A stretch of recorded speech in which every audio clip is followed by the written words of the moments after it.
The Google Gang Podcast.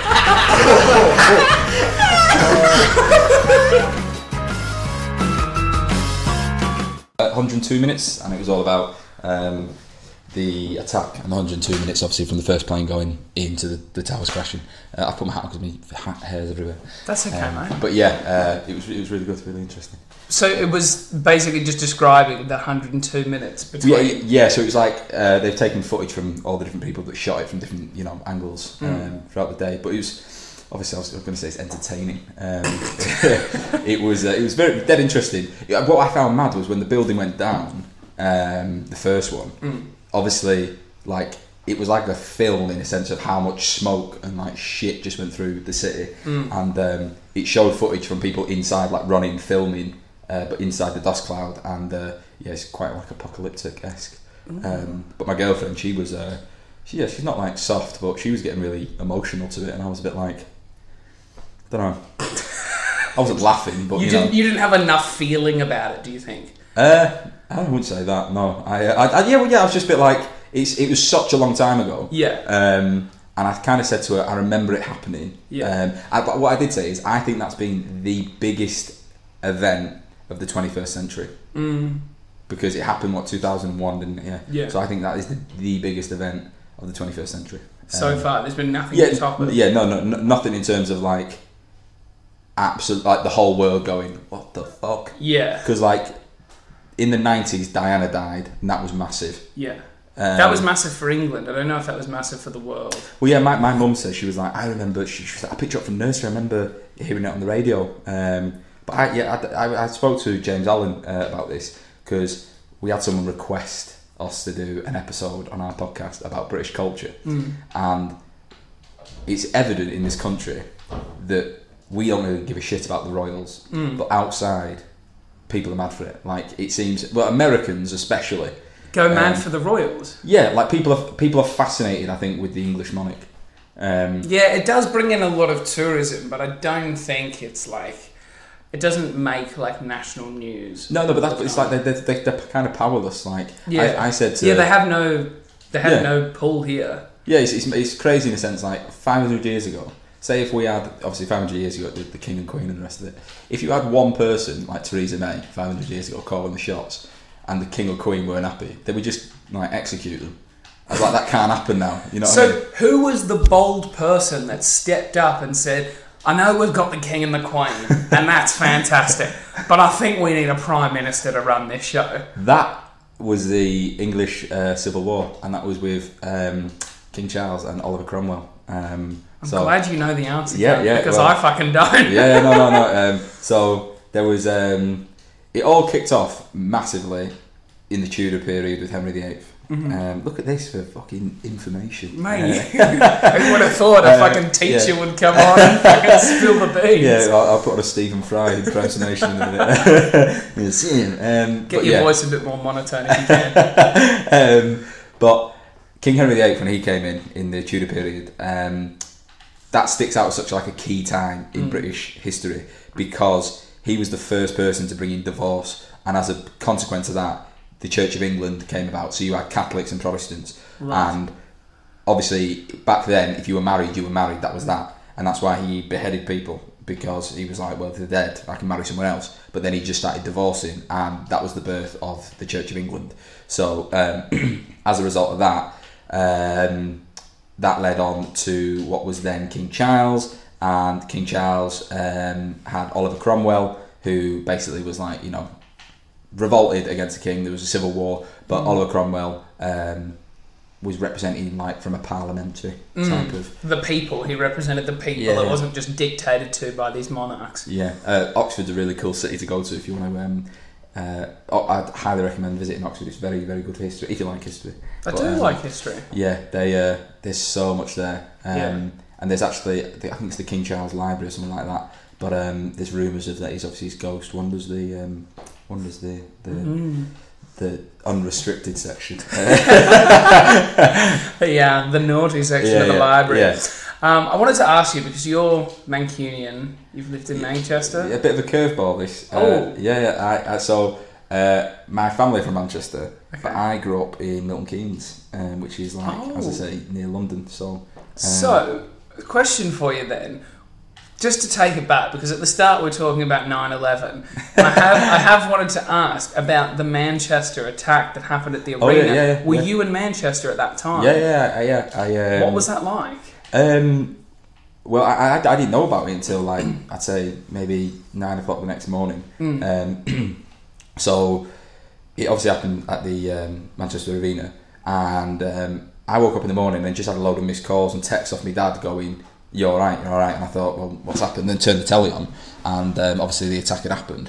But in terms of what it was like in Manchester, there was definitely a huge pull of people coming together. Like you can see it on YouTube. There was a poet, his name's Longfellow. Tony something, but he did a poem called "This Is the Place," and it's really good. And that was outside Manchester Town Hall, and like hundreds of thousands of people attended to watch him do this poem. And it's all about Manchester, and it was really, really emotional to even watch it. I wasn't there in person, but I watched it on YouTube, and I was like, wow. It's just really touching. But in terms of what it was like in Manchester at the time, I think a lot of people did pull together. I was working in a job at the time where, when it did happen, there were some people that were like, right, well, we just need to get rid of every single Muslim.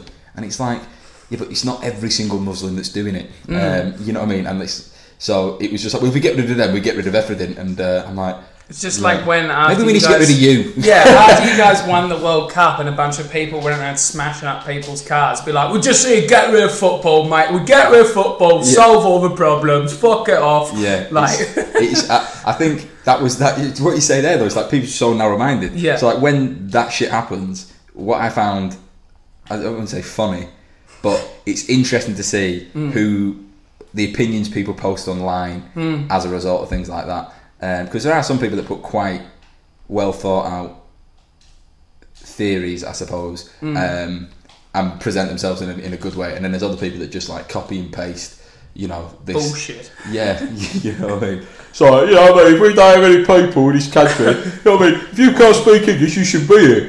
It's like, fucking hell, you can't even speak English, mate. You know what we need to do, right? We need to take everyone out of this country, empty the place out, no more fucking violence, mate. Exactly. Solve, mate. Yeah. It's just dead funny. If there's no one here, there's no one dying. Yeah, exactly. It's very funny when you when the kickback from most people. I think in terms of Manchester as a city, it is. I used to live in Liverpool, and Liverpool's, I think, predominantly white. Manchester's, there's a lot more, multicultural. Excuse me, but I wouldn't say it was a bad. The impact afterwards wasn't shit. A lot of people kind of clubbed together, but. Yeah, in comparison to 9/11, obviously there were tragedies, but 9/11 was just one of them where, I don't know, it destroyed one of the most powerful cities in the world. Yeah, but like nothing had ever happened like that before. You know what I mean? No one had ever, and it was the fact as well. Like people forget, obviously a plane went into the Pentagon, like all these different things, and that just never happened before. And I find it so funny when people are like, "That's an inside job." It's like, do you not think it could be an inside job? No fucking way. I had someone tell me, right, get on this for a conspiracy theory. Here we go. Right? This was in a car share with someone, and he's a really lovely guy. Is it a comedian? Yeah. I think I know who it is. But I'm going to say it, but really, he's a lovely guy. I think I've had this chat. Mate, yeah, it was like, we've been chatting for ages, and he was telling me like how the Titanic didn't sink. I know exactly who it is. Yeah. It's Tom Short, isn't it? Yeah. Amazing. He's a funny guy, honestly. Good friend of the show. Yeah, he's a lovely guy. But he told me, after like we'd gone through the whole Titanic thing, and he probably, like a good hour of chewing the fat on this. Yeah. And the car just kind of dipped into a bit of silence, and Tom's driving. And he's like, a few, just like 10 seconds, if that. And he just goes, have you heard the one on traffic cones? And I'm like, I immediately just kind of like sunk deeper into the sea. And I was like, go on then. And he said, basically, there's just too many of them. So the government have to keep them out on the road because they've got nowhere to put them. And I'm like, they can stack by definition. You know what I mean? He's like, no, there's just too many too cones. many traffic And I'm like, cones. I've told that to so many people afterwards, going, you want to hear a mad conspiracy theory? There are too many cones in the world.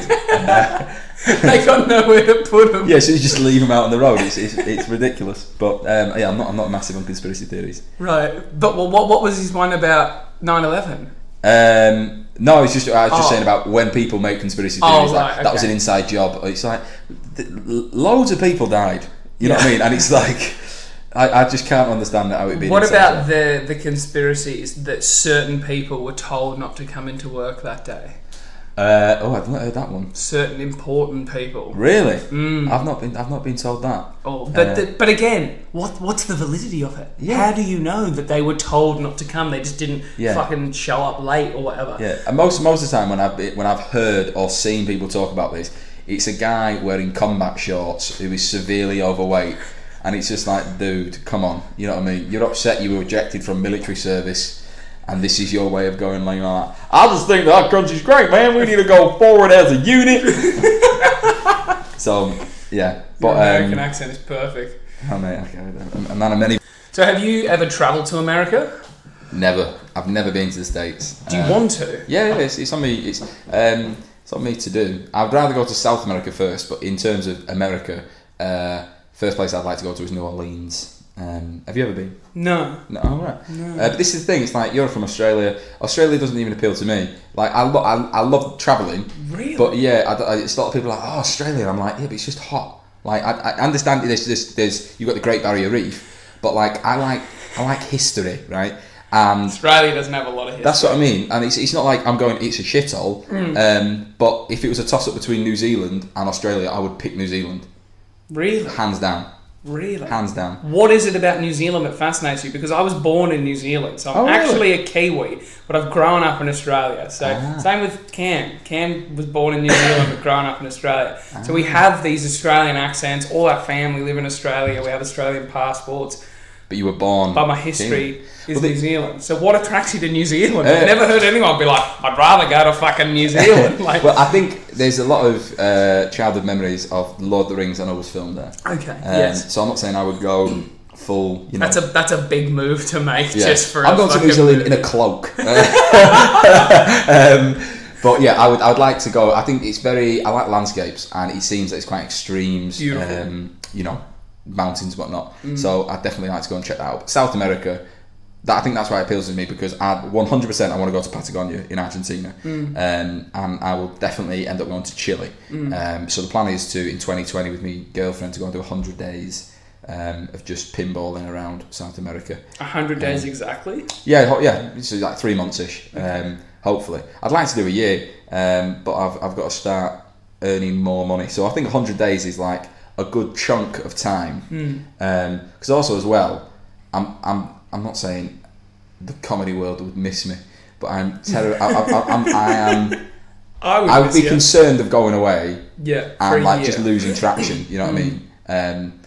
So yeah, 3 months is even a long time to leave. Yeah, but But I don't mind that. I'm not one of them. It's like I need to live, breathe, and fucking sleep comedy. You know. As I say, I like reading. I think you're good enough though to have the sticking power to come back and be like, Stachini's back. What's going on? You like burst through the door of Frog and Bucket. Like a dad that left the 4-year-old child but comes back in his teens to rebuild the relationship. I'm back. Who wants a truck? Yeah. Me, Daddy, me. Meet your sister.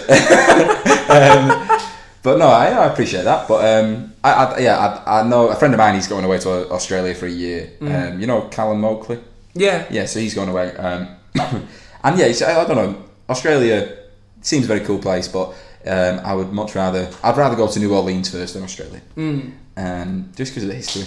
And I think What's the history of New Orleans? Well, they've got loads in there, obviously, with the French Quarter, and it's probably like one of the oldest places with America. Because, well, I don't even really know where. I'll tell you what I did. I watched Princess and the Frog. Okay. And New Orleans are really good in a cartoon, so I was like, I'm fucking going, mate. And that frog better be there. It's fucking nuts. But I know it's in comparison to somewhere like, say, Boston, it's a lot older. Yeah. But I would much rather visit the East Coast than West. LA does not appeal. LA doesn't appeal to me either. Yeah, I would not want to be one of them guys that's like, taking a picture with a star on the floor or like sat, next to the Hollywood sign. Yeah. And I feel like as well, the problem with LA, although I've never been, I feel like I know a lot about it, is there is no public transport, there's too many fucking people, and the roads aren't big enough. So I hate the Manchester traffic. I just can't get over. We live like looking out over this fucking road. I don't even know what it's called. Regent Road. Okay. Yeah. That fucking road, right, is what we look out over. There's just cars on it all the time. Yeah. And I'm just every hour of the day. And you get to Australia, like, we do have traffic in, like, some areas, but this is just ridiculous. It's just too many, and this winds me up. And this is with quite a good public transport network. And do you drive? No. And you're not even driving, you're getting wound up. That's what I mean. I don't drive here. I drove in Australia because it made fucking sense. Yeah, but I totally understand that. This is the reason why I wouldn't live where you live. Yeah. Because for me, trying to get to a gig, if it means it takes me half an hour to get from here to the motorway, what's the fucking point? Yeah. So where I live at the moment, I live literally on the hard shoulder. So I can like. He's not homeless though. Please don't get it twisted. But yeah, we're moving into a house. Well, trying to anyway in the next few months, and the motorway has been a big bone of contention in terms of like, I'm like, it needs to be close, we need to be nearby. I want to know I can get on there in 5 minutes and pop get on there, get on my way, put a cruise control on, turn the music up. Yeah, do not touch the dials, I'm driving. But my fucking car. Exactly, and it's a loan. But is it a loan? It is a loan car. My mum works for Volkswagen. Oh, really? Yeah, so I pay £75 a month for a car. It's not bad, that is it. Really? Like a new car every week? Or new car every 6 months. What? Yeah, but what do they do with the cars when you're done with them? They sell them and they tell them I drove them. No, they do sell them, but it creates a second-hand car market. So you can only do 40 miles a day in the car, right? Okay. Obviously, I go way over that because I do gigs. So you're meant to, as I say, only do 40 miles a day. And in 6 months, I have done over 10,000. Okay. So what that means is, in some period in the next 3 weeks, I'm going to have to drive to Milton Keynes to hand in this car, explain to them that I've gone over the mileage, pay whatever excess that is, and then also explain that some twat has driven into the side of my car, parked in some multi-storey car park a couple of weeks ago, and that I'll have to obviously pay for that as well. But yeah, I just reminded myself of that. That's future Harry problems. Oh yeah, and I'm it's bubbling up inside. But yeah, so I pay £75, change it every 6 months. Is it a Golf? What sort of Volkswagen? No, it's a Skoda Fabia, man. So it's not even a Volkswagen? No, because Volkswagen own Skoda, Seat, Audi, and Volkswagen. Right. So my mum's takes care of all the in-house relationships between these companies. Right. And Big Sue gets her hands on 3 loan cars. And fucking, I got one of them. And Big Stachini dog, the big stack man's fucking racking up the miles. Yeah, oh yeah. So it's not bad though. It's the good thing is, if anything happens, I literally ring a number on the top of my windscreen, and they'll drop me a car off there and then, and that one gets fixed for free because it shouldn't break. Really? The problem is obviously the mileage, which means highest bill I paid was £450, and that's you got to pay that there and then. There's no instalments. They kind of smile at you and go, "Give me the fucking money." You smart ass. Yeah. So I've since then put away £20 a week. So this creates a second-hand car market. Yeah. So they will put them on and probably sell that car for I don't know, 15 grand. But what's the point? Why not just keep it as a new car, or why not do trade-ins? Or I'm not entirely sure. It's because a car, even if you bought a car with 0 mileage on it, as soon as you drive it, obviously the depreciation value just shoots down. But it's weird getting the car for the first time and it having 10 miles on it, and you're just oh, this is bizarre. I think the lowest one I had was 6, and that's obviously just been probably a test drive, driven off the boat. It's I got an email the other day saying your car has arrived in the UK, it's been inspected, and then you'll drive down to Milton Keynes and they'll just give you a fucking new car. Yeah, but obviously, I've explained the fact I'm going to have to pay a big fucking hefty bill. So they're not just going to give me it. They're going to go, pay us, then you can have the car. But you're not even paying that much. It's quite expensive. I did 450 quid every 6 months. People, oh yeah, I get you know what I mean? That's the highest bill. So the last one I had was You're getting like brand new cars every time. I know, mate. I've tried to say to myself, like, I'm going, it is a good deal. It's just the mileage that's the issue. But yeah, I you know. So once you get the car, you never think about the mileage. You just go, I'll deal with this problem in 6 months. Yes, but yeah, I put away £20 a week every week. Yeah. And that builds up, obviously, so that when I come to it, I've got the pot of money I need, because I've had it before when I've not had that pot of money and they ask for 450 quid. And yeah. And you're like, can I just go speak to my mum? Yeah. You're in a bit of a weird situation when you're in Milton Keynes and you're thinking, well, I can't just like not take the car, and how do I get back to Manchester? So I was like, okay. Yeah, my mum was like, well, my mum stitched me up because she told me there was no excess mileage. And then I was like looking at Sue. I'm like, well, explain this. So yeah, I had to pay it. Fuck it up. So what do your parents think about your comedy? Do you know what? Very supportive. That's good. Because that's quite surprising. Maybe that's because you're funny though. Mate, I really appreciate the compliment. I really do. Because my parents, not supportive. Not at all? No, not really. Like, they're just... They basically... My mum said to me, I'd be like, oh, Mum, I'm going to try stand-up comedy. And I was like, what do you think? And she goes, I gave up telling you what to do a long time ago. That's hilarious. Because she goes, you just don't fucking listen. And so they're just like... Even moving to England, I didn't ask them if I could go. I just went, I'm going to England. And they go, okay. How old are you, though? 23. Fucking hell, that's ballsy, that, man. So what made you want to move here? Just thought life would be better. It's not. I'll give you the hot tip. So what do you do for work here then? What do I do for work here? Yeah. So I came here with the dream to be a commercial radio presenter, fucking set the world on fire. Basically got here and was told quite directly by the head of commercial at Global, which is Capital Heart and Smooth, that my accent is far too different and far too wild to take a risk for a station like them and advertisers. Because people tune in, because I don't have a profile, they hear my voice, they go, we don't like that, we switch off because they don't know who I am and I sound different. And that was basically the thing. Also, I'm just not good enough. Well, I'm about to say I might be able to help you out. I've got a mate that works in radio, so after this I can give you his details if you wish. Interesting. Well, I'm in a trap now. I'm actually trapped in this country. I can't fucking leave, and it's because I'm in love, Harry.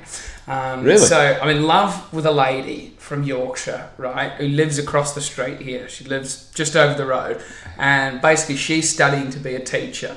And she's got another whole year left to do. So she'll be finished in July of 2020. Yeah. And my visa runs out November 2019. So there's a point between November and July that I can't be in the UK. However, I work for a business now in an office job where I'm very good at what I do, and they've said they'll sponsor me to stay here for that period of time. If I work for them, then I can subsequently stay with her, then me and her leave together and go to Australia. So I have to work this 9 to 5 bullshit office job that I hate. I really hope that fucking pans out, So do I. Yeah. No one wants it to pan out more than me. The only plus side is I get paid extremely well for what I do. Although I hate it, I'm good at it. What do you do? And it pays well. I do sales on the phone. On the phone? Yeah. Oh, mate, I did that. I did it for a guy who, this was back in Milton Keynes. Do you know Yellow Pages? You know, yeah, so it's like an online Yellow Pages, but it was an ancient. So it's called First Directory. I might as well fucking tell you. If you're listening, Roland. There is no backtracking. Yeah. I like Roland. He's a nice guy. He's the guy that runs it. But it's an online Yellow Pages. So like companies pay to be listed and a subscription to be on this First Directory. But I had to take care of renewals and try and obviously bring new people in. But no one would use First Directory. It's not well known. Yeah, because you just Google, wouldn't you? Yeah. And that's exactly what they were saying to me down the phone. Why the fuck am I paying £700 for being on your website when people just Google things? And I'd be like, well, actually, your site has been seen on, your business has been seen on our site X amount of times. And they'd be like, oh, right. And I wouldn't be lying, but the numbers and what it was kind of like saying, look over here, but actually it's happening over here. You know what I mean? So a sleight of hand. Bit of classic misdirection. Yeah. He wasn't scamming people at all. But like, bear in mind, you see what I'm dressed like now. I've got a pair of Reeboks on, trousers, jumper. So it was in a farmhouse. This guy used to run it, and it was his business. He built it from nothing, and he was a lovely guy. But he used to sit in one corner, and then he employed me and someone else because he'd fired his sales team. So I'd got this as a temporary job. And I used to work Monday to Thursday, £10 an hour. In a farmhouse? In a farmhouse. So it's in Monday what part of the world? In Manchester? No, this is down in Milton Keynes. Okay. It was like literally off a dirt track in this old converted barn. So Monday to Thursday, £10 an hour. And it was like, all I was doing was taking companies' information off websites, putting it into our database, and then ringing them to leads, to business. Yeah. And bearing in mind, as I said, what I'm dressed like now, I wore this when I went in to start work. So he was like, just dress, comfy. Yeah. So I went in like this, and I was getting a few looks. From who? From him? Yeah, it was no one else in the fucking office, mate. Yeah. So like it was bizarre because I said to him, I was like, "Where's the sales team?" He's like, "Oh, just there were cutbacks," and I'm like, "But like, there's like 14 computers, and it's just him." Yeah. And it was lovely building, but like this is fucking weird. So the business was crumbling, or I don't know if it was crumbling. It just cutbacks because mate, he Monday he worked Monday to Thursday. He didn't work Monday to Friday. And there were two guys downstairs who worked for IT, and one was his son, and one was the other guy. Hardly ever spoke to him, but his son was weird in the way that when someone talks to you, but they don't look you in the eye. So like, we're having a conversation now, and I'm kind of looking at your sink, but that to me just screams I'm uncomfortable. I don't feel comfortable in this situation, or I'm lying to you, or I'm not genuine. Yeah, it was just weird. But his son was chatting to me like saying how, I don't know, asking me to do something, and I'm not a dick, so I'd always do what was asked and got stuck in when I was there. But then his dad came in the next day, he basically made a comment about how I was dressing. He said, "You're dressing a bit too casual," and it just slipped out, I suppose. He didn't respond to it badly, but I was like, "Yeah, but your son wears sandals," and he did. Like, he just wore sandals, and I'm like, "I'm wearing Reeboks, and I can see your son's toes." But it's England. Who the fuck wears sandals in England? Yeah, but it's just weird. So I was just like, you can't have one rule for him and another for me. And it's not like no customers are coming in. They don't even want to answer the fucking phone. Let alone look at me. They don't even want to fucking speak to me. Yeah, I will only speak to someone who's wearing a shirt and tie. Well, I have a Manchester United topper from 1982. But it was pretty shite job. But so hang on, so you're here until November, it runs out, and then you've got to fill the gap. I'm going to get sponsored, so it feels like a film with Colin Firth. It is a magical love story, and I will say publicly, because one rule on this podcast is no backtracking, is I would not make these decisions or these sacrifices for anybody else other than that girl. How did you meet then? At a comedy night, at Belly Laugh Comedy in Manchester. Really? She was just an audience member, and I was just out the back doing my set, and we just got chatting, and then I took her to another comedy show and another one, and then took her here, took her there, and then lo and behold, I wasn't looking for a girlfriend, didn't ask for a girlfriend, just a fucking polite guy that loves a chat, mate. Yeah, right, that's the best way to be. Here we are, but like the situation as it stands is a lot of moving pieces have to fall into place for me and her to end up in Australia, like you and your girlfriend, in our own home with a fucking dog. She's teaching, I'm doing whatever. This is long ways down the road. But how old is she? She's 21 and I'm 23. All right, so it's not like this. She's not like most 21-year-olds.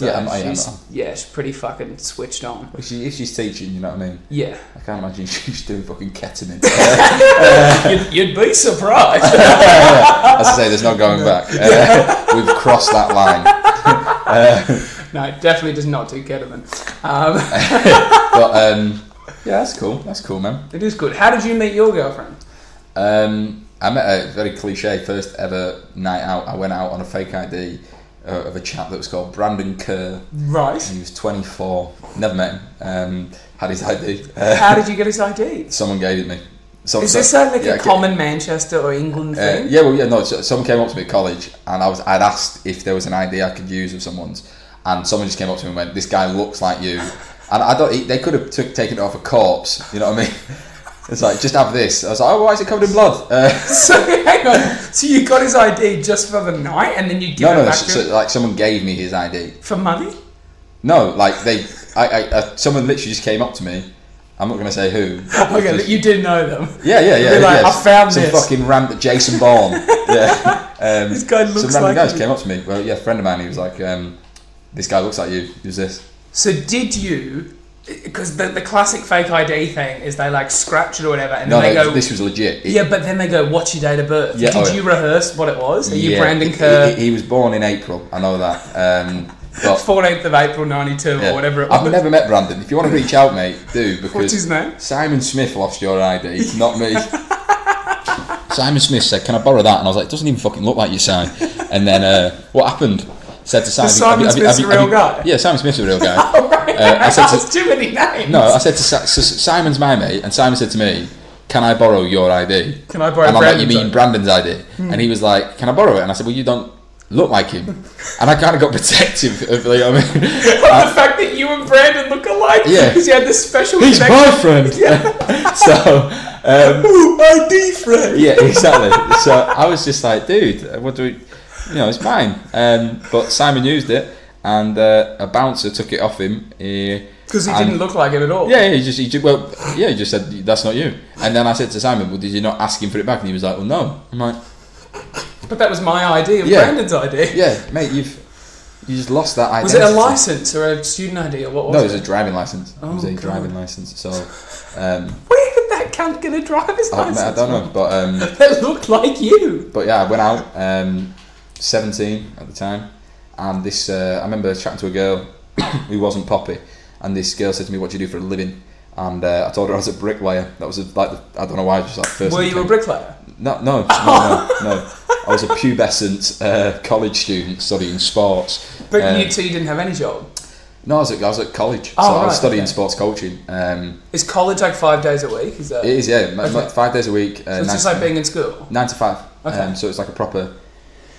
sorry for coughing. It's a proper like work day. Why the fuck did you tell you were a bricklayer? How old was she? I don't know, but there was a phase, I don't know if it happened in Australia, but there was a phase in this country when Rihanna dyed her hair red, and then every fucking girl dyed their hair red. And I don't know what pull this girl had, but I was kind of like drifting towards her, like, yeah, she looks alright. Pale white skin, bright fire hair. And then I asked, she asked what I did, told her I was a bricklayer, and she just immediately just went, "You're not big enough. Like, you're just not big enough to be a bricklayer." And I was kind of just like backtracking, and then. But did I say bricklayer? I was a Rick Slayer. I can't kill blokes called Rick. Yeah. So I was just a bit like, okay. But then my friend was chatting to a girl, and Poppy was stood next to this girl. So he was chatting to her, and I started chatting to Poppy. But she had a boyfriend, and I'm not the type of guy to. If someone, I respect boundaries. So. She had a boyfriend, and I was like, "Alright, cool." Chatted about him for a bit, and then chatted about him. Yeah. And then I think that's what was he like? Hey, he's alright. He was quite bizarre, mate. Because so the connection is, I have a very dear friend of mine called Cameron. Okay. Cameron grew up with Poppy, my girlfriend. Right. I've known Cameron for a long time. Did not know Poppy. Cameron had a best friend called Commy. Commy. His name's Cameron, but everyone calls him Commy. Okay. Right, okay. There's two blokes called Cameron. Yeah, but one's called Commy. Right. Cameron is my friend. Yeah. Commy is Cameron's friend. Commy was going out with Poppy. Right, okay. So when I got introduced to Poppy, my mate Cameron's gone, "Harry's a swell guy." And Poppy's like, "Oh, nice." And then she was like, "I've got a boyfriend. He's Cameron's friend." And I was like, "Oh, cool. What's he like?" And then, I think Poppy liked the fact I wasn't fucking predator, you know what I mean, just like didn't try and be, I don't know, something I'm not. And then, something like, it's always the way, isn't it? 9 months after that we got together. 9 months. So what happened? Her and Commy broke up. that was nothing. Fizzled out. Yeah, nothing with my doing. And then she came back to you from that one night in the pub. Well, yeah, we kind of chatted on like social medias. There's a running joke with because I don't know, I'm no peach, but what does that mean? I mean, I'm not like a Brad Pitt. You know what I mean? Okay, right. Yeah. You're not a good-looking bloke. Well, you are a good-looking bloke. Don't sell yourself short, mate. No, mate. Come on. Don't need me to have to build you back No, up, mate. I'm Come just on. saying, right, okay, well, no, much appreciated, but I'm saying, maybe, I don't know, okay, you never saw me when I was 17. Okay. But your looks weren't your pull at the time. No, mate, in fact, I'll show you a picture of me. That's a picture of Poppy. Oh, right, here we go. We're getting the down low here. This was me at, I know that you cannot see this, but this was me at, I would say, 13. Oh, heavens, okay. That's terrible, right? Right, yeah, I understand where he's coming from. Yeah, so that's really bad. You definitely had a glow up. Oh, mate, look, because like, I have a really hairy chest now. Oh my gosh. So you know what I mean? Oh my gosh. Horrendous. I'm seeing a sunburnt British lad and then a man's hairy chest in my kitchen. It's bizarre, isn't it? So like this, I mean, literally in the space of like 2 years. You do look big enough to be a bricklayer there, though. Yeah. That bitch doesn't know what the fuck she's on about, mate. Yeah. She's obviously never laid a brick in her fucking life. Yeah, I probably didn't hope that I gave her a quote as well. Little pencil behind the ear. But no, so what was I saying? About meeting Poppy. Oh yeah, how so it happened. she just split up with him, and then we just got together. But yeah, she's quite attractive. She's gorgeous. She's gorgeous. But when we first got together, there were loads of people, especially like my mates, going like, "Well, you fucking done well there, Harry." And yeah, I was a bit like, I can understand that, but you don't need to remind me. You know what I mean? So then, as years went on, like, I was on a night out once, and I had a guy tap me on the shoulder. Didn't know him. Tap me on the shoulder, and he like said to me, and I couldn't hear him. And then he was like, "Come here," and then he pulled me in close. I don't mean aggressively, like put his arm around me. And then, bear in mind for what he was about to say, and then he was like, "How are you with her?" And like he's got his arm around me, you know what I mean? But like not gripping me, like, you know, like friendly. Tell me, share your wisdom. And yeah, I was just like, I could obviously tell he was being a dick. So I was just like, "Hey, enjoy your night," you know, and just brushed him off. And then Poppy was like, "Oh, do you know that guy?" And I was like, "No." She was like, "Well, what did he say?" And then I said, and then Poppy lost her shit and was like trying to punch him, and I was just like, "What the fuck?" Yeah. I was like, I would just be like, "No, it's fine, mate. Don't know, fucking." Yeah. I'll just be like, "I've got a magic cock." Yeah. But I'm just not like. It takes a lot to wind me up. So yeah. I looked at it immediately as like, well, this guy's clearly trying to provoke me. I don't even think that would annoy me though. I'd just be like, like fucking. Yeah, it was a question. You know what I mean? Yeah. So I was just like, it wasn't like, "What the fuck are you doing with her?" Like, it wasn't aggressive. No, it was just like, "Yeah, how are you with her?" And I was just like, "Yeah, enjoy your night." And maybe he's gone away going, "So I just need to enjoy myself? Is that what I've got to do?" He'll enjoy like just smiling, dancing on his own. But yeah, wakes up in the morning, his mum's like, "You've changed." He's like, "Had some life-changing advice last night." Mate, this right ugly cunt. I don't need just to enjoy myself. Yeah, and it wasn't under a bridge. But yeah, so 6 years now. 6 years been together. That's good, mate. That's good. I hope the same sort of future holds for myself. Maybe. Yeah, well, this is the thing. I got told I used to get we split up for a bit, for about 3 months, and we never got together and was like, "You know, we'll be together forever." But I remember being 18 and brother-in-law saying to me, "You and Poppy, like, we're on the night out." He was like, "It'll fizzle out, you know what I mean? You're at uni and all the rest of it." And I got really defensive because I was like, Why do you think that's going to happen? You know what I mean? Why does it have to happen? Why? He was like, "Well, you're just young," and I'm like, "Yeah, but I'm not saying we're going to be together forever." And that stuff used to really bother me. And then we split up for a bit, got back together, and then when we got back together, we both just kind of were like, "Right, well, whatever happens, happens," and that's all it's been. So it's how I boil it down to is relationships are work, regardless. I've only had one serious one, right? But I don't think. No, backtracking. I'm trying to put it in a way that doesn't make me sound like a total prat. Just. I think I'm very emotionally aware, right? So, like, I looked at my mum and dad when they were together, and they had good years and then bad years, right? And there's just ways you treat people and there's ways you don't treat people. when I wasn't in a relationship with Poppy, I had friends that were in relationships, and I'm like, yeah, my friend, but you're not treating that person well, and vice versa. So how I boil it down to is, if you're with someone, you are with someone, and that means you don't fuck about with anyone else. But if you are not enjoying it and it's not fun, stop doing it.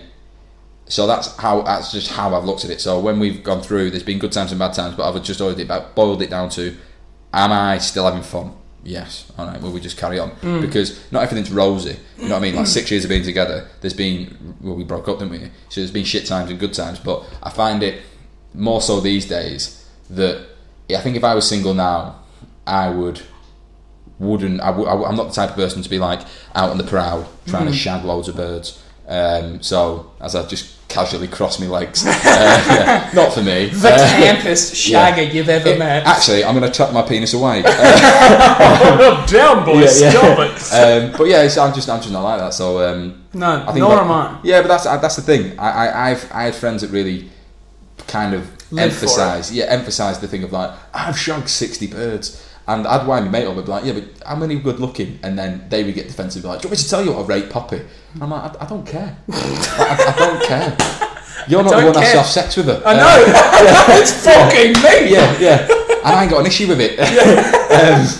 That's what I find so interesting. Like, I was watching a show with my girlfriend earlier today, and it was a show on Netflix called Getting Back with the Ex. I don't know if you've seen it, but it's an Aussie-based show, basically. 4 couples that were together in the past. Some cheated, some drifted apart. One guy's like uber controlling, like all these people. They broke up for all these reasons. Some as long as like 20-something years. And then they come back together and try and make it work together, right? And there was like 3 lads in the group that were like sound, and one guy that was just one of these fucking like dickheads. And he walked up, and the first thing he's like, "Oh, how are you, lads? You're right. Yeah, cool." Shaking everyone's hand. And he's like, "So how's it been for you guys?" He's like, "Oh, what's your missus' name?" He's like, "Can I see a picture?" And the guy's like, "No, you can't see a picture. Like, I've only just fucking met you. Like, just because we're on the show doesn't mean I'm going to show." And then he was like, "Oh, well, check out my girl." Like, you know, like just showing her off to everyone. And it was just became this like weird competition of like, my missus is hotter than your missus type thing. And it's like, it just seemed scumbag and pointless. And the fact he wanted to see theirs as well, to be like, "Oh, mine's better." Like, but that to me like just shows insecurity. So that's what I mean about being like emotionally aware about. I'm very comfortable in my own skin. So like, I popped my cherry when I was 18, right? Okay, so you was 18? Yeah, I was 18 when I lost my virginity. So, and when I was at school, I had everyone going to me. Like, I loved chatting to girls, and never, as I say, I was never like a Casanova, but I could make people, you know, I could have a laugh. So I think that went my way. But I had mates that were like, "Harry, you need to be getting on this bird and that bird," and I'm like, I'm not really fussed. You know what I mean? I never thought about chasing it. And even when I got older, I, as I say, enjoyed the company of girls, but I never in the back of my mind was like, I need to fuck you, or I need to figure out a way to get inside of you. As I had mates that really used to kind of strategically, you know, she's looked at me twice. She's looked at me twice, and I'm like, well, go and chat to her then. No.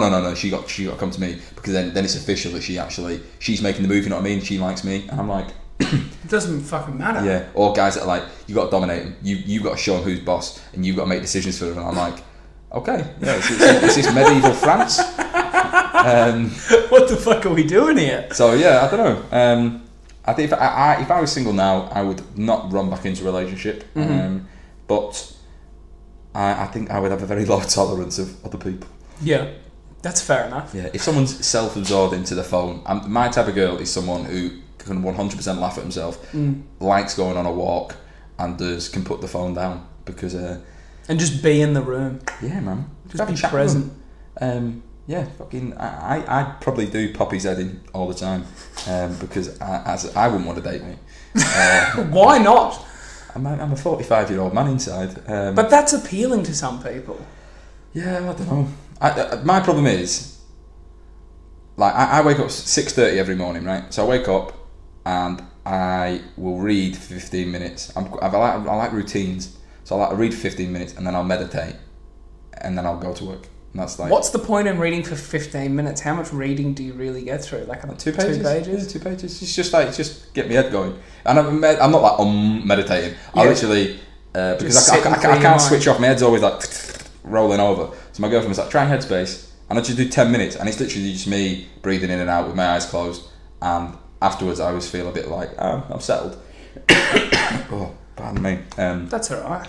So your stand-up special, or stand-up hour show, whatever it's called, is called Sideways Thinking. Yeah, which is you. Yes, I'm trying to change it. I've changed the title. Have you? Yeah, so Sideways Thinking is on all the previews at the moment, but the title is going to be called Tigers Don't Cry, because there's a routine I do, and when I was a kid, so the bit is, my dad, when I was a kid, was a psycho, absolute, like, fruitcake. Okay. And it's not a fault of his own, it was the environment he grew up in. And that's what the show's about. The show's about why people do what they do, right? And it kind of shows the blueprint of the fact when you're a kid, okay, you are given loads of information, and this information comes in the form of don't touch that, you need to say this, you walk this way, and all the rest of it. But all of that comes into a belief of like, I believe this is the way you do something, right? Mm. And that belief, in the simplest way, is attached to a feeling, right? So what you believe about something, you will feel something towards it too, and that will in turn impact how you behave, right? So when you're a kid, you get all this information, right? And then as you grow up, you kind of gain more. But what you're given there impacts in terms of what you want to do with your life, you know, how you look at relationships and all the rest of it. And I'm nowhere an expert on this, but I read enough books on social sciences to know that there's people out there that have done studies on this, and this is how it works. Yeah. So when I was a kid, I'm a pretty mellow guy. Okay. My dad wasn't. I never got hit as a kid, but my dad was a fucking fruit. In what sense? Like, you just had a different way of doing things, or? Yeah. I don't know. He 0 to 60 in like. Okay. There was no middle ground, and really funny, wickedly funny. But yeah, just like I remember playing football at like 9 years old, and I'd come off the pitch crying. Because my dad, like all the other dads, would be like clapping, like yeah, and my dad would be on the sideline screaming like, "Don't run too fast, Harry! You might actually catch up with the ball." You know what I mean? And it's like the opposition parents would laugh, and I'd come off and my dad would be like, "You're playing netball next week, getting your fucking skirt." So I think as I got older, I just kind of got tolerant to the idea that you have to laugh at yourself. You know what I mean? So I was like, this is fine. That could have fucking broken you. Like, it could have gone one or two ways. Yeah, but I say it to Poppy. She's like, "Your dad's a fucking monster," and I'm like, "It's all right." But that's not bad. But like, I don't know. Just a lot of my mates, when we got to 16, there'd be confrontation, and they get called something. It's like, "Don't fucking call me that," and I'm like, "Mate, I was getting that at, like, 8." So. But yeah, my dad, he grew up on a council estate in Manchester, and then he joined the army at 16 because he left home. Right. And then he went in the police for 30 years after that. So, I don't know. How I look at it is, my dad just kind of can handle himself. So, how that's impacted on me is what the show's about. So, there was a time in the car when I was 7 years old. My dad drove me around a council estate and to teach me a life lesson. What was the lesson? Well, he leaned over the back seat and he was like, "If you get involved in drugs and crime, this is where you end up," right? And like, I make the joke that I'm like face paint on and I'm crying. I'm going like, "Dad, please can we go to Jacob's birthday party?" And he looks at me and he goes, "Tigers don't cry." But were you in face paint? Oh, I was in face paint, yes. Right. Yes. So you were on the way to a birthday party in a council estate? I was not on the way to a birthday party. I just had face paint on. Oh. But yeah, my dad said to me, "Tigers don't cry." And like, for a 7-year-old, you know what I mean? It's like, so the show's called Tigers Don't Cry. Someone else gave me the title. I didn't think of the title. I did the joke, and then someone was like, "Your show should be called that." Tigers Don't Cry. It just sounds more appealing than Sideways Thinking. Yeah. I did like Sideways Thinking because I think every time I watch you perform, I'm like, what the fuck is going through this cunt's head this week? That's interesting. That's interesting. I try to actively make an effort to be. I used to tell loads of stories like all the time. I don't know if just like, you know, gives you an example of a joke there, but I try to go from stop saying, "Oh, this happened to me," to "This is what I think." And it's not me trying to come off profound or like I'm more switched on or clever than anyone else in the room. It's just I was constantly introducing myself on stage going, "Hi, my name's Harry and I'm from here and I do this, this and this." As now I just try to be like, "I've been thinking about this," and then pull it apart in a way that relates to me but is relatable to others. So that's I like that style, and I don't know of anyone else that does it quite like you do it that I've seen in Manchester. Well, that's... I'm very sheltered though. Yeah, mate, have you seen anyone that you think is ripping your style off? Or are you taking inspiration from someone? I think you're the first person to ever say I've got a style. But it is, you do. No one else just stands there and been like, so I've been thinking, right? And then you'll just go into an idea. And usually it's like, you know, usually it leads nowhere. When someone says that, it leads nowhere. But it's like you actually have been thinking about it. Yeah, well, that's what I mean. That's why I wouldn't want to date me. That's what I mean. Because Poppy's like, what's for dinner? And I'm like, what do you think about careers? But yeah, I don't know. There's definitely other acts out there that do things really well in terms of... So, like, I'm trying to think of... Okay, so there's an act called Simon Wozniak, who's based in Liverpool, or Ormskirk or whatever. Funny guy. But he's very ranty, his style, and he will rant about like meal deals and stuff like that, and it's very relatable, but his style is ranty. I was like, I've tried to... there's that many comics, right? And from what you hear is there's so many that it's not just enough to be funny, right? Okay, you've got to be funny and something else. So I'm not trying to do the whole like middle class, you know, straight white male, you know, lads, you know, crazy night out. I'm trying to get away from that, and I'm just trying to think of... I'm not trying to solve the world's problems, but I just find it staggering when, an example being, 87% of people don't enjoy what they do for a job, and I'm like, I can't... How does that happen? And then it's me trying to make jokes about how people go from being a child to having all these dreams to being 32 and eating a meal deal in your car, you know what I mean? And it's like, that's relatable because people are in them jobs with like, well, how the fuck has this happened? It's like, well, it's a choice. You've made choices that have led to this, but that's not my problem. See, I never thought I would be in a job that I hated, and every time I would always say, I'd be like, if I didn't like going to work, I'd just fucking quit, and I just wouldn't go back. Did you always want to work in radio? Yeah. How old were you when you wanted to start working in radio? 17. And how much, in terms of on the scale you were doing it in Oz, how big was that? It was going all right. So I was working for a commercial station, doing like promo and that for them, and then they offered me a role doing weekend announcing for them, and then that role subsequently got taken away from me due to poor decisions in the business. Right, okay. I made some drastic errors that cost some people a lot of money. Yeah, and, saying things wrong. No, nothing to do with on air. This is like what did you do? Crashed cars. Oh, you crashed the car? Yeah, smashed into pieces. Because I can't drive. Yeah, so... Hang on, backtrack. So you crashed someone's car? I crashed 3 separate promotional vehicles on 3 separate occasions. Fuck me. Right. And they said, it's time to go, son. How bad do you crash them? Let's just say, the straw that broke the camel's back was I had a Toyota RAV4 in a parking garage. The door came down, the roller door smashed the top of the car and broke the whole roller door at a like public car park. There's supposed to be a sensor, but it just didn't work. So that sort of ended that career. So I was on an upward trajectory to superstardom, and then it got... No, you mean the multi-story. Yeah. And then it got cut very abruptly short, and then shortly after that I came to England. That's kind of a good metaphor, that shutter door, because just as you had gone up, you know, them levels of the car park in your career, the shutter just came down on you like a hammer. Fucking crashed down. Wow. So yeah, it wasn't... so was that the choice? Is that where you left Australia? No, that wasn't why I'd left. I was already planning on going. I was already doing it, but it sort of... Like, that happened, and then it was only 6 months later that I was out the door.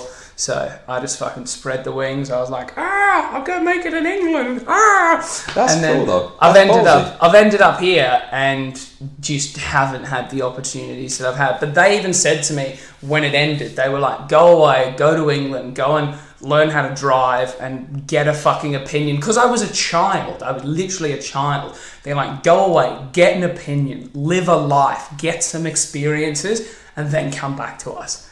And we'll see what happens. Because they liked me for what I was. They just didn't like me for the money and the hassle I cost them. Yeah. So that's That's the thing. I was surprised when you said you were 23. I thought you would have been older. Yeah. You have a very young face. I know. I look about 4. But great teeth. Yeah, thanks, mate. But you do. You look, because I'm not British is the reason I've got great teeth. Yeah, my teeth aren't fantastic. But when I was a kid, my sister used to tease me saying I had teeth like a rhino. But subsequently, rhinos don't. What teeth do rhinos? Like I don't know, just shit teeth. Okay. But I used to say she was the size of a hippo. So good Africa-based insults. Oh there, yeah. You know. But like, you know, as a 7-year-old, you're fucking fat. So I once messaged a girl on MSN. This is just completely off topic. Funny though. So there was this girl in our class, right, and she was a bit overweight and she was very insecure about it. And I had her on MSN Messenger, and I went to my brother. I was like, "Hey Nick, how funny would it be if I sent to this girl Emma Porter? Shout out to you, Emma." You are a fat whale, right? And I typed it into MSN and it just sat there in the chat box. And he was like, "Oh my God, that would be so funny." And I was like, "Oh my God, wouldn't that be funny?" My little sister, who's like 5 years younger than us, we were like, Emma, come look at this. Come on. You know Emma Porter. Wouldn't it be funny if we said, and my sister just went boom and pressed enter. And it just said, "You are a fat whale," and sent it to her. And we were like, oh no, God. Now we've sent it. Like whatever.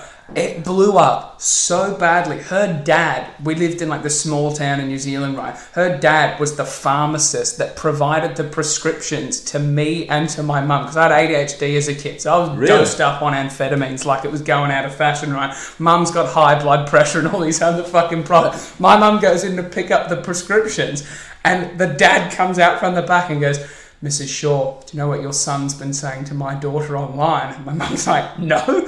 And he had a fucking printout of this MSN conversation. God. So my mum's in the pharmacy to get her fucking medication, being like, "I'm so sorry, Mr. Porter." She's got high blood pressure. Fuck me. She's like, "Give me the fucking tablets." Yeah. Oh my God. That's I would not expect that from you, but I know you. I was a bad kid. I was a bad kid, so bad. We've got 4 minutes left, and I can't go into. But I mean, I'll tell you one more story, right? There was a guy. So my brother's 2 years older than me, right? And there was a guy called Peter Nolan that my brother used to hang out with. And Peter Nolan was like a bit of a scumbag, but his parents were really rich, so he would like come to school and he'd just like hand out sweets to people, and they'd be like, "Oh, Peter Nolan, you're one of us. Like you're one of the boys." All his friends were fake as fuck, right? All they wanted to do was use him for his cash. And I was younger by 2 years than Peter Nolan, but I thought I was Billy Big Bollocks, right? So he's walking around, I was like, "Peter, what snacks you got on you today?" And he's like, "Oh, I don't have anything." I was like, "What about those K-bars?" Now these K-bars are just like a sherbet bar, basically. And I was like, "Give us your K-bars." He was like, "No." I was like, "Give them to me." He was like, "Okay." So he gives me all these K-bars. I didn't even eat them. I just chucked them up on the roof of a classroom. And I was like, "Fuck you, Peter Nolan, mate." Basically, Jesus. You're not getting your K-bars. There's a dark side to you. It was literally just to be a shit. Like, it was just to be a little cunt. I can't imagine you being like that. Well, I've changed an awful lot. But I was so proud of what I've done. I ran to me dad. I was like, "Dad, you never guess what I just did to Peter Nolan, right? I had these 2 K-bars. I piffed him on the roof." Yeah. My dad's like, "You can't do that, Matthew. Walk me down." Matthew. Walks me down to the corner store like the next day. I have to buy 2 K-bars, go to Peter Nolan's house, who's my brother's friend. So like their dads, like the dad's a fucking mate. I then have to stand at the door, do this fucking fake as fuck apology, being like, "Oh, sorry for throwing your K-bars on the roof, bro," and then give him these new things. He didn't even need them. Yeah, but that's, to be fair, that was a proper cunty move. That was. But I've learned, and I had to learn the hardest of hard ways. Like fucking petty crimes like vandalism, stealing from shops, just like all these stupid things I did. But I got it all out of the way by the time I was maybe 12. By the time I came to Australia... You've reached your pinnacle of crime. My pinnacle of crime. The best one I did, I think I've told this story on this podcast before, but one of my friends went to Fiji, right? And he came back with a bunch of like Fijian coins that looked like New Zealand coins. And I was like, "Let's just nip over the road to the fruit and veg shop that also has pies, sweets, drinks, everything." And I was like, "We'll just do the quick, like, flick on the cash and run, and they won't notice." I went, okay, so we went in there, right? Before we get the bus home, if the school bell rang, we had 12 minutes to get to the bus stop that was just outside. So spend like 8 minutes in the shop, then quickly get to the bus. Anyway, we loaded up. I had like 2 pies. We had like big thing of fruit juice. Had all these sweets, right? And we get to the counter and the woman's like, that's going to be $9.40 or whatever it was. And I'd never purchased anything for $9.40 from this fucking shop ever. And I was like, confident as. I just pull out like the pocket full of coins. And my mate, whose money it was with me, but he knew I was the confident heist master. So he was like, the dollars go to you. So anyway, I throw them across the counter and she's like, okay. I'm like, all good? I don't know why I said all good. And she goes, yeah, all good. I was like, we've done it, mate. Wait, we get on the bus. We are the kings of the bus, right? The ride home, I'm like, who wants half a pie? Like, everyone's like, yeah, me. Anyway, I'm handing out like Flakes everywhere. Yeah, I'm handing out sweets. I'm just like, do you want a bloody rainbow seashell or whatever the sweets was, milk bottles, just handing them all out. Basically, Felt it's like Paul Nolan. it would be like, imagine if you robbed a bank, right? Yeah. And then you got home you got on a public bus after you'd robbed a bank and you just went, we just robbed a bank. Who wants some money? Like, we shared all the spoils of this great crime to like the cheers of our peers, and it was a long bus ride home, maybe like 35 minutes. So this euphoric feeling of accomplishing a devilish act lasted that entire journey. And I was buzzing so hard that when I got home, I ran inside. I was like, Mum, you'll never believe what we did. We went to the Veggie twins, right? And we gave them a bunch of fake money that wasn't real. And we got all this food and everyone on the bus loved it. And again, my undoing was I just admitted to all my crimes because I was so proud of myself. My mum was like, you can't do that. And I was like, but I did. Who's going to stop me? She's like, me. Yeah. She got me in the car. She got my pocket money. She emptied out my piggy bank, got my pocket money, took me back down there, made them get the Fijian money out. The woman hadn't even noticed. I was like, oh my God. Like, Mum, if you just kept your mouth shut, you loudmouth bitch. Oh we could have been off scot-free. Anyway, so she takes the Fijian money out and the woman's like standing there like shaking her head at me being like, I can't believe you tricked me. And I was like, I can't believe you fell for it. Yeah, she's shaking her head and going, I'm a fucking idiot. Yeah. And then the woman was like, oh no, it's okay. Like, you don't need to pay it back. And Mum's like, he does need to pay it back. I was like, Mum, she just said it's fine. Like, don't worry about it. So anyway, I lose like equivalent $9, maybe like £4 or £5, right? Yeah. Which is devastating because I didn't even get to enjoy it. I gave most of the shit away. So it was basically like riding the bus home and shouting everyone afternoon tea. And so we come back home and Mum, I got in trouble for that. I think my dad beat me or whatever. Like, That's it. So I think he beat me. Yeah. I used to get beaten so many times. I remember. There's one more story. So it's just descended into You've my had a childhood. far more entertaining life than what I thought. Like, this is crackers. So one time, I can't remember what I'd done, but I'd been really fucking bad, right? And my mum's ironing in the lounge, right? And my dad goes, right, I'm going to the bedroom to get the belt. You wait here, right? So he walks off to his bedroom to get the belt. And Mum had been ironing pillowcases, right? I don't know who irons pillowcases, but she was doing it, right? And she just grabs and throws me a pile of pillowcases and she goes, put these under your ass. So I like down the back of my pants, put these pillowcases, whatever. So I've got like a nice padding and she's like, bend over there. And so obviously keep my pants on. He comes back with the belt and like, even with the pillowcases, it was a pretty hectic beating. Like, he was just going hammering. Getting the creases out. Like, yeah. Well, he didn't know they were there. So he was going like hard. And my mum's like, oh, John, he's had enough. And she's fucking ironing, right? And she's like, no, I can't even remember what I did. I did so much bad stuff. And I was there, like, it was traumatic, but I was like, I have to play it up because I'm not actually getting hurt because I've got like 9 pillowcases over my ass. So I'm there just being like, oh, Dad, stop! It's like Princess and the Pea, but the Pea's your arsehole. But he's just whacking the shit out of me and I'm like, no, Daddy, Daddy, please, when he's just fucking whacking pillowcases. And then he sort of like stormed off, and I was just there like crying. I was like, ooh. And then when he left, I like whipped out the pillowcase. I was like, cheers, Mum. Fucking fling him back to it. Now they got my fucking ass juice all over them. That's nuts. Those are just a few fucking tales. No one ever gets this out of me. Mate, that's the thing. I did not expect that from you.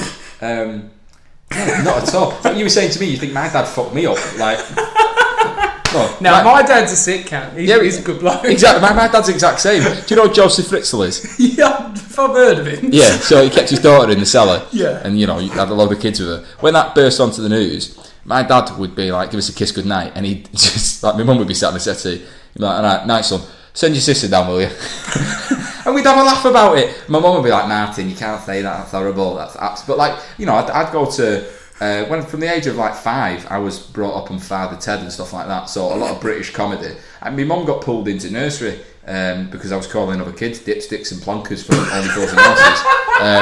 But like, I was never a shit with it. I just like I knew when to have a laugh and I knew when not to. But yeah, you were a fucking criminal. I was another level, mate. That's so surprising. We could literally do weeks on weeks worth of our shows about my fucking misbehaving childhood. I can't like put it together.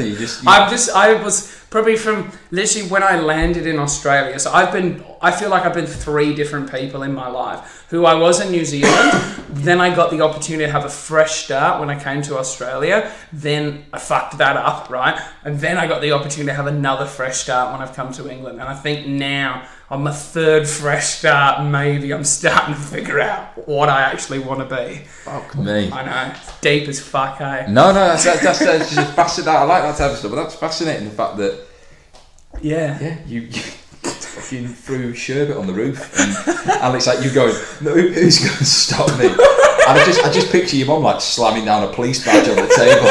Yeah, like a sting operation. I've still got some of those undertones. Like, I'll be in this apartment and I'll make really loud noise, and my girlfriend will be like, shh, keep it down, you know, the neighbours will hear. And I was like, if anyone's got a problem, come in here and fucking tell me. Like, wow. Just don't care.